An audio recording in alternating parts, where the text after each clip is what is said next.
Hey! Bienvenue dans un nouveau update lecture et particulièrement on parle des livres que j'ai pu lire au mois de mars. Mars a été un mois beaucoup plus favorable et beaucoup plus enthousiaste en matière de lecture que février parce qu'en février j'ai lu genre 2 livres et en mars ça va, franchement ça a redécollé de nouveau. Mais ça a décollé dans une direction assez inattendue pour ma part parce que voilà mon genre favori c'est la fantasy et je pensais utiliser mon mois de mars à bon escient en commençant des sagas de fantasy qui sont mes goals de 2024 que je vous avais déjà présenté dans une des vidéos. Et au final j'ai un peu bifurqué pour m'immerger dans plus le contemporain qui est un genre avec lequel j'ai beaucoup moins d'affinité, je suis beaucoup moins sensible mais ça a été quand même intéressant, j'ai pu me remettre à la littérature asiatique et c'est vraiment un des goals les plus importants dans mon expérience de lectrice. Et au programme on va quand même parler d'un peu de fantasy parce que je vous rappelle je suis introvertie, du coup sortir de ma zone de confort ok mais pas trop quand même. On va parler d'un contemporain young adulte, de contemporain adulte et de littérature asiatique. Voilà, donc on commence sans plus tarder et j'espère que ça va vous plaire.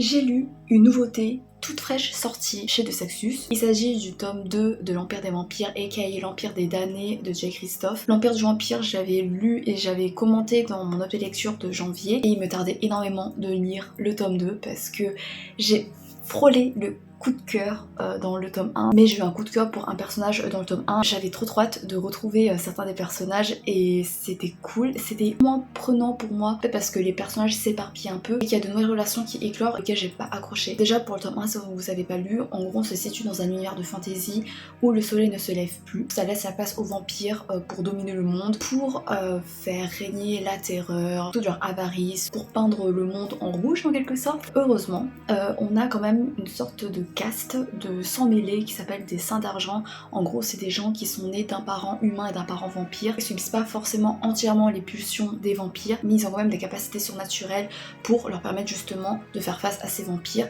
et de protéger le monde, en tout cas de défendre le monde comme ils le peuvent. On suit Gabriel Desléon qui est le héros et on le retrouve emprisonné. Apparemment il en est arrivé là après avoir détrôné, tué le vampire suprême. On le retrouve dans la prison d'une autre vampire. Il y a un historien vampire qui va venir recueillir son témoignage, toute son histoire, en particulier pour découvrir la vérité sur un autre personnage, l'un des personnages principaux qu'on découvre petit à petit et qui est mon personnage préféré, qui est mon personnage coup de cœur, qui est mon enfant. Ah voilà.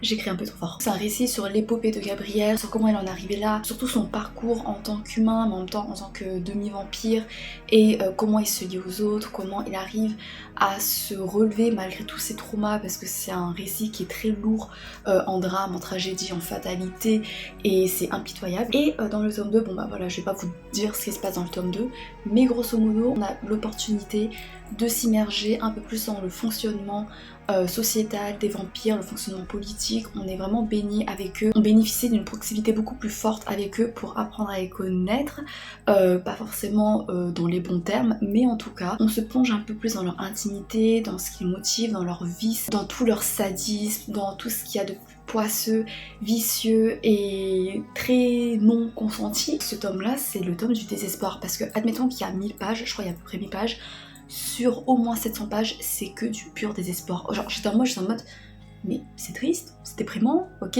d'accord, y a rien qui me donnait le sourire et ça enchaînait ainsi sur ainsi. C'était lourd, c'était pesant, mais c'était entraînant quand même parce que la plume de J. Christophe, même si j'ai du mal avec son côté très émo, mais il y avait des métaphores qui étaient plutôt cool. Après j'ai l'impression qu'il se répétait quand même pas mal en matière de métaphores, il y avait beaucoup d'images qui étaient redondantes, mais en même temps c'est tellement foisonnant d'images, de poésie entre guillemets, que tu laisses passer ça et que au final ça se lit quand même fluidement et que tu butes pas trop sur ces répétitions. Mais sinon le danger il est complètement omniprésent, t'as constamment peur pour les personnages. Ça s'appelle l'Empire des damnés parce que c'est la damnation totale, genre c'est sans espoir, t'es en mode ils vont tous crever de toute façon. Il y avait des moments où j'étais en mode non mais c'est bon, l'un de mes personnages préférés il va mourir, comme ça je me préparais psychologiquement.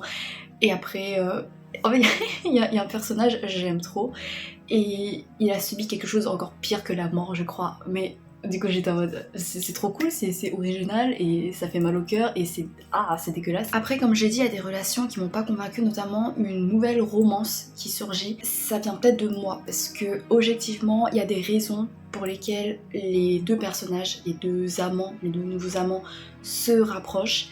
mais moi je trouvais que c'était un peu forcé et je trouvais qu'une romance c'était pas forcément nécessaire et que ouais c'était assez lourd, assez forcé, assez rentre dedans. En même temps je suis pas très sensible à tout ce qui est tension sexuelle et tension romantique, enfin c'est pas quelque chose qui me parle véritablement dans les fictions et en fait dans la vraie vie, donc bref là on s'écarte. Mais ce que j'aime toujours bien avec Gabriel, c'est tout le réseau de relations qu'il développe avec les autres personnages, que ce soit en fin de famille, avec ses frères d'armes, avec des amis. Ça permet de nourrir son humanité à lui et de ne pas lâcher prise et de sombrer éternellement dans les abysses, des ténèbres, au fin fond de toute la violence, de toute l'immoralité de ce monde de vampires. C'est vraiment ces étincelles d'espoir, ces étincelles de tendresse, d'amour et d'entraide qui restent présents malgré toutes les adversités et qui font du bien. Et encore une fois, la relation entre Gabriel et Dior, j'aime tellement cette relation et ce que Dior apporte à Gabriel et également vice versa. Et leur relation rencontre quelques complications et ça j'ai adoré. Parce que le angsty en Found Family, mais c'est... j'adore. Je peux pas rentrer dans les détails pour pas vous spoiler, mais vous savez vers le milieu, début du milieu, bref, où t'as des disputes qui éclatent, où t'as un moment, enfin c'est tellement violent et en même temps c'est humain, mais ça va pas relativiser sur son acte en mode bah non mais il a des excuses ou quoi, non c'est impardonnable mais en même temps ça reste humain et tu comprends, enfin c'est... Et la fin, alors encore une fois bah, Jack Christophe maîtrise les batailles finales, hein. Je ne voulais pas respirer, j'étais en mode ils vont mourir, il y aura des sacrifices. Alors je vais pas rentrer dans les détails mais je vais essayer de faire des allusions pour faire en sorte que vous compreniez si vous avez lu, mais la fin, les dernières pages, ça enchaîne les rebondissements et il y avait un truc que j'avais vu venir parce que j'étais en mode c'est trop gros, ça aurait pas pu se finir comme ça, tu vois. Même si j'avais quand même peur et que j'ai pas mal pleuré, voilà, j'ai pleuré toute larme de mon corps. Mais il y avait un autre plot twist, j'ai pas vu venir, c'est un putain de cliffhanger. Et j'en ai trop marre parce que du coup j'ai lu ce tome beaucoup trop vite. Au moins j'avais lu l'Empire du Vampire à quelques semaines de la sortie du tome 2, du coup j'ai pas eu à attendre longtemps. Mais là je viens de finir le tome 2 alors qu'il vient tout juste de sortir et le tome 3... comment on est censé attendre en fait, surtout que j'ai une mémoire de caca, du coup c'est sûr que j'ai oublié plein de trucs et ça va peut-être me gâcher ma découverte du tome 3, ça j'ai trop peur. Mais la fin du tome 2, t'as une résurgence comment dire, de badasserie, on va dire. Voilà, on va rester un peu dans les termes, un peu flous comme ça, pour pas spoiler, mais franchement c'était cool. Franchement j'avais de l'adrénaline, je tremblais à la fin de ma lecture, je savais pas quoi dire. Tu sais quand t'as l'esprit en ébullition, quand t'as de l'adrénaline qui te chauffe dans tes veines, qui te fait trembler, qui te fait frissonner, t'es en mode...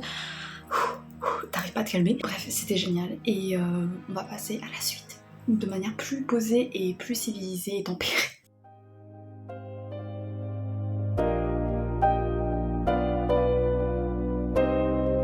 J'ai lu Octave de Arnaud Catherine, publié chez Robert Laffont. Merci Roman si tu passes par là pour me l'avoir prêté. Octave, en gros, ça s'inscrit dans une trilogie romance, les nouvelles vagues et du coup Octave de Arnaud Catherine. J'avais lu romance et nouvelles vagues.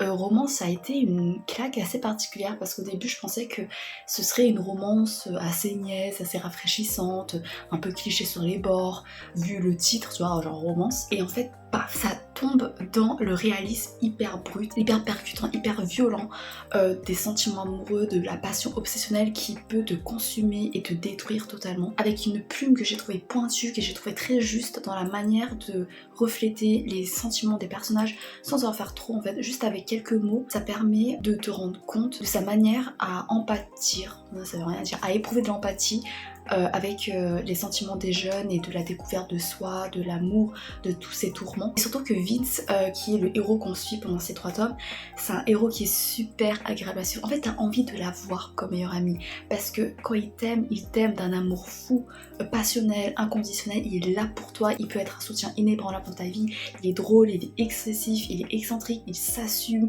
il est sarcastique, enfin il est sans filtre et tout.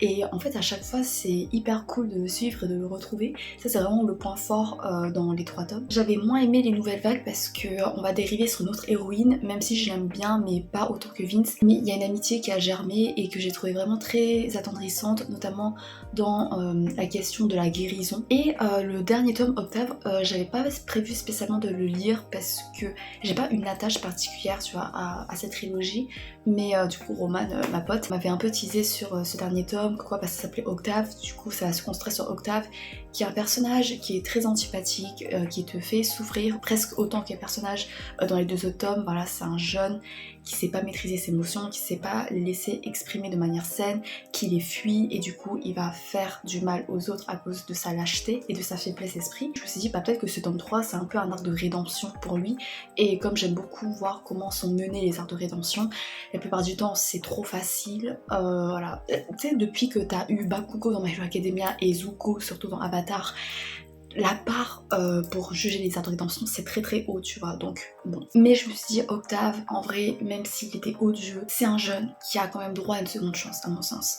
Alors les points positifs pour ce tome, c'est que ça aborde la période du Covid, du coup du confinement, et comment cette période de restriction a pu être hyper frustrante, voire dangereuse psychologiquement, notamment pour les jeunes. Ça va également sensibiliser à la précarité étudiante, comment ils ont dû se débrouiller, parfois avec des méthodes, c'est immonde, enfin pas à cause d'eux, tu vois, mais à cause de tout ce qu'ils vont subir et à quoi ils sont résignés à faire pour pouvoir continuer à étudier et survivre. C'était agréable de retrouver Vince, encore une fois, même si c'était un peu triste parce qu'il essaie de se reconstruire et c'est pénible et c'est ardu et c'est pas du tout évident. Il va essayer de se replonger, de se noyer dans une nouvelle relation amoureuse, de se trouver un nouveau crush pour oublier sa principale déception amoureuse. Je trouvais ça triste en fait, parce que je trouve ça triste que tu te forces à trouver quelqu'un d'autre pour oublier quelqu'un qui t'a autant hanté, comme si tu pouvais pas te reconstruire par toi-même ou dans l'amitié ou dans la famille. Et on va rapidement basculer sur les points négatifs. Je pensais que le livre serait concentré sur Octave, qu'on aurait son point de vue pendant tout le long, et non, on a que son point de vue au dernier tiers du roman, et c'était pas assez, même s'il y avait un effort pour montrer d'autres facettes de lui, parce que jusqu'ici on le connaissait d'un point de vue extérieur, on le voyait à travers toute la souffrance qu'il a fait subir aux autres narrateurs. On explore différentes facettes de lui, comment il est par exemple en amitié, la sollicitude amicale dont il fait preuve et qui reste très touchante, et qui montre au final son courage, parce que même s'il est lâche en amour, mais en amitié ça va. On explore également sa solitude, ses tourments, mais j'ai pas aimé la fin. En fait, j'ai vu que la plupart des fans ont beaucoup aimé, ont trouvé que c'était une fin parfaite pour conclure cette saga, en mode toutes ces souffrances ont mené à quelque chose de bien. Mais moi je suis pas du tout d'accord, c'est pas du tout selon mes valeurs. Roman, je crois que tu m'as dit que de base Arnaud Catherine il voulait juste écrire romance, ensuite on lui a demandé une suite pour retrouver les personnages ou je sais pas quoi, du coup il a écrit les nouvelles vagues et ensuite on lui a redemandé une suite, du coup il a écrit Octave. Donc pour moi c'est un peu comme des tomes fanservice, en mode je vais écrire ça pour contenter les fans et pour montrer ce que les personnages vivent par la suite, alors que pour moi si ça s'était arrêté à romance, pour moi ça aurait été 1000 fois plus parfait, parce que romance, je trouve qu'il se suffit à lui-même et que comme c'est court, c'est encore plus percutant et t'es en mode ok, qu'est-ce que je viens de lire en quelques heures, même pas, tellement c'est court, tellement c'est frénétique comme lecture. Mais là, comme ça s'éternise, et il y a de nouveaux rajouts et ça donne plus matière pour me décevoir, comme à la fin de cette trilogie, parce que ça rejoint les trucs que je trouve pas sains et assez toxique dans la romance. Ça utilise un mécanisme narratif que je déteste, même dans la vraie vie. Genre le fait d'utiliser un drame hyper grave pour relativiser sur ta propre condition, sur tes propres sentiments, en mode ok, il y a eu un drame, il y a eu une tragédie, c'est horrible, donc nous, au moins on se porte bien, au moins on a encore la vie devant nous, donc autant en profiter, il faut tout pardonner. Je déteste ça, je déteste cette relativisation, parce que du coup ça balaie tes propres problèmes et tout ce que tu as traversé psychologiquement, mentalement, physiquement même, de manière beaucoup trop facile. Ça nourrit cette impression de dépendance affective, le fait que tu as besoin qu'on t'aime et d'aimer quelqu'un amoureusement, sinon t'es pas assez complet, sinon tu peux pas guérir ou je sais pas quoi. Et ouais, franchement je suis déçue de la fin. J'ai lu, je suis en mode mais c'est pas possible. Si vous avez lu la trilogie ou même que romance ou les nouvelles vagues ou quoi, dites-moi votre avis parce que ça peut être intéressant pour en débattre.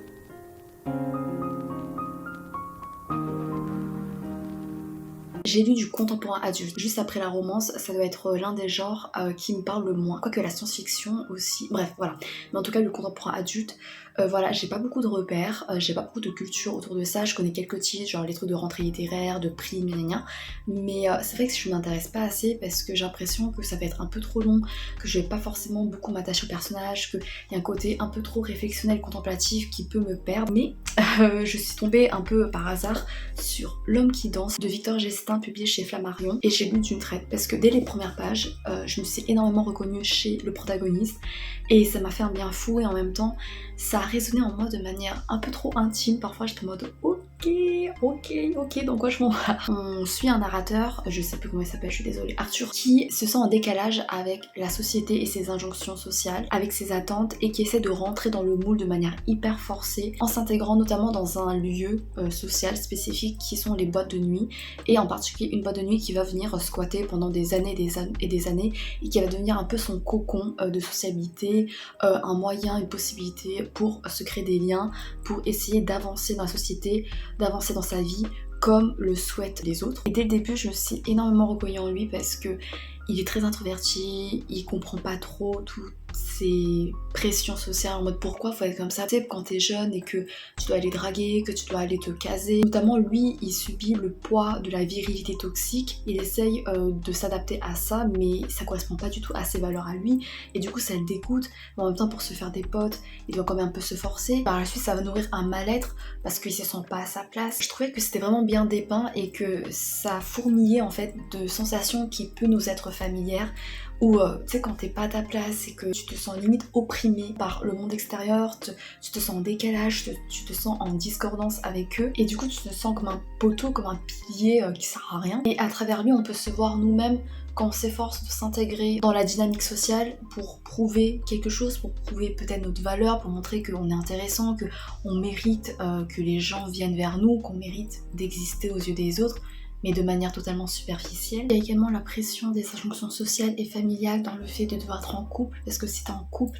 c'est la preuve ultime que t'es heureux, et si t'es célibataire, c'est-à-dire que tu dois être vachement insatisfait, voire malheureux dans ta vie, et qu'il y a quelque chose qui cloche avec toi, que c'est pas normal. Et même ça dépeint la pression quand t'es dans une relation, parce que tu dois l'entretenir, tu dois être actif, tu dois être en symbiose, en accordance avec les attentes, avec les désirs de l'autre. Et tout ça, ça rend le récit assez amer parce que tu peux t'y reconnaître et t'as beaucoup de peine pour le narrateur qui a un reflet de toi-même dans toute son humanité, dans toute sa justesse, dans son réalisme. J'avais un peu peur que ça prenne des choses qui me rendent assez sceptique, voire réticente en contemporain, avec des miracles, avec une solution idyllique, avec une rencontre idyllique, un cheminement presque poétique, onirique qui va mener le narrateur vers le bonheur suprême et qui reste inaccessible pour nous, malheureux lecteurs, lectrices, parce qu'on est condamné à être ancré dans une réalité qui ne nous offre pas forcément beaucoup de miracles dans la vie. Il y a une idéalisation sur tes problèmes, sur le fait que tu vas t'en sortir de manière romanesque, de manière romantique, et je trouve ça cringe, voilà, avec des leçons de morale en mode non mais vous voyez, si vous persévérez, et bah vous allez avoir ça, vous pouvez rencontrer ça, vous pouvez gna gna gna. Et moi je suis en mode bah non, pas forcément, et j'en ai pas forcément besoin, mais en même temps ça rend un peu amer, alors que là, à la fin, ça reste plat, ça reste terre à terre, ça reste réaliste, c'est réel, c'est concret, c'est quelque chose qu'on peut vivre, qu'il n'y a pas forcément de miracle, mais juste la vie qui continue avec les rencontres qui au final n'aboutissent pas à quelque chose d'aussi merveilleux que tu l'espérais, mais ça reste des étapes dans ta vie et ça reste des étapes que tu as réussi à franchir petit à petit, et c'est pas quelque chose de dérisoire, et ça peut également te mener vers une évolution, vers quelque chose de grand, mais qui reste réaliste, tu vois, qui est pas pétant. C'est également du coup un récit sur la solitude. On a plusieurs étapes, plusieurs facettes de la solitude. La solitude, ça peut être assez lourd à porter, surtout quand tu vois que tout le monde se casse, tout le monde est bien entouré, tout le monde se sent à sa place et que toi, tu dérives par-ci par-là, t'essaies de trouver sur quelle branche te poser et au final c'est pas trop adapté à ton poids, et je sais pas où je vais avec cette métaphore, du coup je vais m'arrêter là. Mais la solitude, ça peut également être libérateur. Alors je me souviens plus trop pourquoi, parce que ça fait quelques semaines que j'ai vu et comme je vous l'ai dit, j'ai une mémoire de caca. J'ai aussi ressenti une certaine libération dans la solitude, dans sa manière d'être, parce qu'il correspond pas vraiment aux normes, mais du coup il vit pour lui-même. D'un point de vue intérieur, ça peut être assez pesant, mais en fait d'un point de vue extérieur, c'est quelque chose que je pense des gens peuvent lui envier, parce qu'il va pas se ployer sous des pressions sociales. Et au vu du titre, il y a également un rapport avec la danse. Alors je me rappelle plus trop c'était quoi, mais je me rappelle que c'est très beau aussi. C'est le fait que, en fait, tu sais, quand tu es en boîte de nuit et que tu danses, je suis pas trop familière avec les boîtes de nuit, du coup je sais pas trop, mais apparemment t'as un peu ces attentes en mode ouais, je vais danser pour me faire voir, pour attirer des gens, pour peut-être rencontrer quelqu'un, pour avoir un petit flirt, une petite amourette. Et t'as cette envie en fait de, quand tu danses, tu te mets en avant pour les autres, pour les yeux des autres, pour attirer leur attention, pour susciter leur intérêt. Et du coup, cette pression-là, ou cette envie, ce besoin, ça va un peu altérer l'essence pure de la danse, qui est que c'est quelque chose de pur, c'est quelque chose de libérateur, d'insouciant, où tu t'exprimes dans ta sincérité la plus brute et la plus physique et la plus organique. Même si ça peut être quelque chose de solitaire, mais c'est quelque chose de positif parce que tu es avec toi-même et tu t'exprimes sans vraiment faire attention aux autres. Enfin, en tout cas, dans mon cas, c'est ce que je ressens. J'imagine que c'est ce que la danse lui procure au narrateur, même si il danse également dans l'espoir de se faire voir et dans l'espoir de créer des liens. C'est aussi quelque chose de mélancolique également, parce que quand tu vois comment il essaye d'interagir en sortant de son naturel, de sa spontanéité, parce qu'elle n'arrive pas autrement, tu te sens quand même de la peine et t'es en mode, en fait non, on peut pas forcément totalement s'aliéner, s'altérer, se perdre pour les autres. Il faut trouver un moyen de faire des compromis évidemment, pour d'abord faire un pas vers les autres, et en même temps garder cette spontanéité, garder ce naturel, et voir si on peut laisser exprimer cette part de nous tellement importante et tellement essentielle, enfin c'est l'essence même de nous-mêmes dans cette relation. Et si ça vaut pas le coup, faut pas s'accrocher juste parce qu'on a peur d'être seul et on a peur de paraître pitoyable aux yeux des autres. Voilà, je vous conseille, au cas où aussi ça peut également résonner en vous.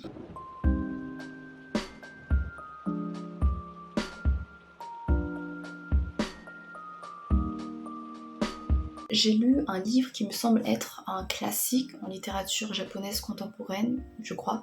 C'est Mise aux soupes de Ryo Murakami, publié chez les éditions Piquet. Dans ce petit roman, on va explorer la vie nocturne et sexuelle de Tokyo.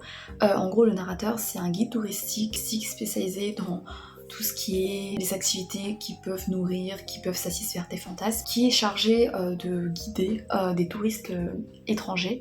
En l'occurrence ici, ça va être un touriste américain qui apparemment il est très motivé pour tester un max de choses, mais en même temps il n'est pas très net. En gros, ce roman, c'est un coup de gueule de l'auteur face à ce qu'il considère comme la décadence du Japon à cette époque-là. Le fait qu'il a l'impression que le Japon semble perdre son sens moral. D'après l'auteur, tout lui semble superficiel. Les individus sont sacrifiés pour le bien de la société, du coup on va privilégier le bien-être commun qui va obstruer toute la détresse des jeunes notamment, qui sont délaissés, qui sont voués à leurs propres efforts pour s'en sortir, notamment par exemple en participant au réseau de prostitution. On se sent impuissant, on se sent coincé, on se sent résigné, on se sent perdu avec eux, et on peut juste se démener à notre façon. Et c'est quelque chose qui est assez effroyable parce qu'il y a une banalisation de ça, enfin en tout cas c'est pas banalisé par l'auteur puisqu'il le dénonce, et c'est un peu dénoncé de manière pas très subtile à travers des monologues de personnages qui vont revenir sur ça, qui vont parler de leurs sentiments, et tu sens que c'est directement lié au fil de pensée de l'auteur. Ça donne lieu à des passages qui sont limite réflexionnels, voire philosophiques, qui tranchent de manière un peu maladroite, je trouve, avec les passages plus crades, plus impudiques, plus vulgaires, qui dominent en partie le récit. L'intrigue aussi, ça paraît très fantasmagorique, limite science-fiction, hors de la réalité. Le protagoniste, il nourrit cet effet un peu énigmatique, un peu limite hors du temps de l'histoire, parce que il a pas l'air très stable, il a pas des réactions 100% réalistes. Ça renforce ce côté absurde, improbable de l'histoire, sur lequel on va relativiser les choses, et pour dénoncer encore plus toute cette immoralité, le fait que justement c'est anormal. Mais voilà, en fait le protagoniste parfois il est humain, enfin genre il est réaliste, et après il dérive sur quelque chose en mode il est engourdi mentalement, tellement il est assailli par tout le mal, tous les vices, toute l'immoralité de l'être humain. C'est de manière assez crue, sanglante, très sexualisée, pour traduire la violence morale que l'auteur déplore dans la société. Ça rend l'expérience de lecture assez intéressante.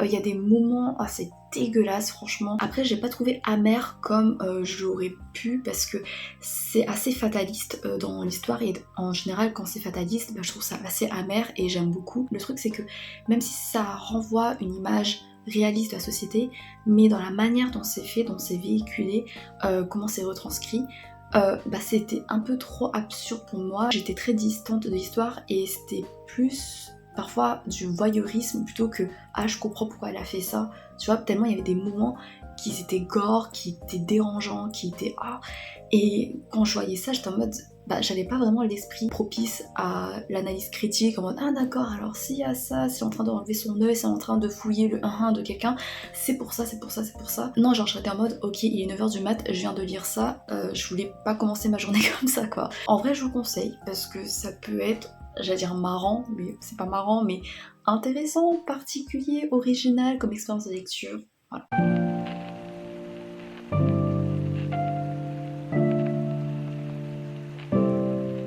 Et enfin on finit avec un roman que j'ai pas pu terminer parce que j'ai pas réussi à y entrer dedans. Il s'agit de Confessions d'un masque de Yukio Mishima, publié chez Folio. C'est un livre pilier en termes de littérature homosexuelle au Japon. C'est une sorte d'autobiographie où Yukio Mishima va parler de son rapport à son corps, à son homosexualité, comment il s'est rendu compte qu'il était homosexuel depuis sa jeunesse. Ça décrit son rapport charnel, individuel, mais également aux autres. Vraiment la plume elle est très soutenue, elle est très belle. Il y a quelque chose de très organique dans la manière dont ça décrit son évolution du corps par rapport à son désir charnel. Ça parle également de son rapport à la mort. Il a une fascination vraiment très prononcée pour la mort, justement.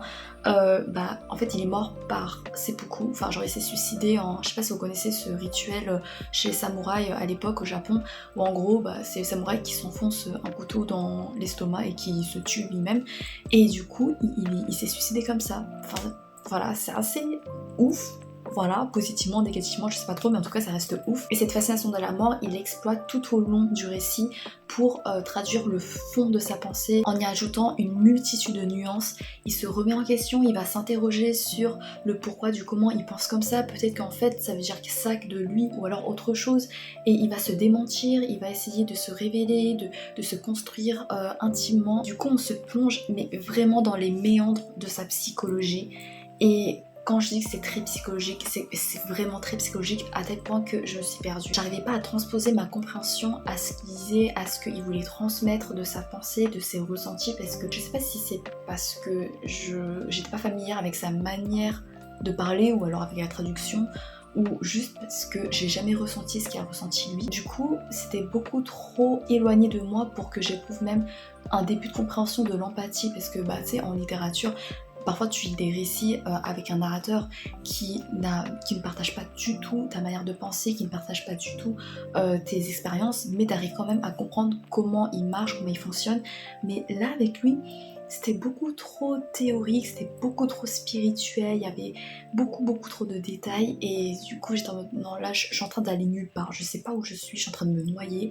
Du coup j'ai préféré m'arrêter et dire bye bye. Franchement en vrai je vous conseille, parce que c'est très possible que vous soyez plus sensible, que vous comprenez beaucoup mieux que moi, parce que j'ai vu qu'il y avait quand même pas mal de bons retours, et en plus ça reste hyper intéressant dans la manière dont il aborde l'homosexualité dans une société comme le Japon qui te réfrène dans tes désirs individuels pour te modeler dans un carcan de la société, pour que voilà, tu rentres dans les rangs et que tu serves le bien-être commun plutôt que ton bien-être individuel. D'où le titre Confession d'un masque, parce qu'il doit porter un masque à longueur de journée pour cacher qui il est véritablement. Voilà, j'ai fini. J'espère que ça vous a plu, que ça vous a intéressé. J'espère que je vous ai donné envie, peut-être ou pas, de découvrir quelques titres. Dites-moi ce que vous avez lu en mars ou les mois précédents, ou ce que vous voulez. Voilà, présentez-moi un livre, une lecture, pour que je lise votre commentaire dans la vidéo suivante, pour voilà, vous mettre plus en avant vous, vos goûts littéraires, et diversifier les découvertes livresques ici. Merci infiniment d'avoir regardé jusqu'à la fin, et j'espère vous retrouver pour d'autres aventures littéraires. D'ici là, très bonne lecture à vous, et à bientôt peut-être, je sais pas, j'espère. Salut!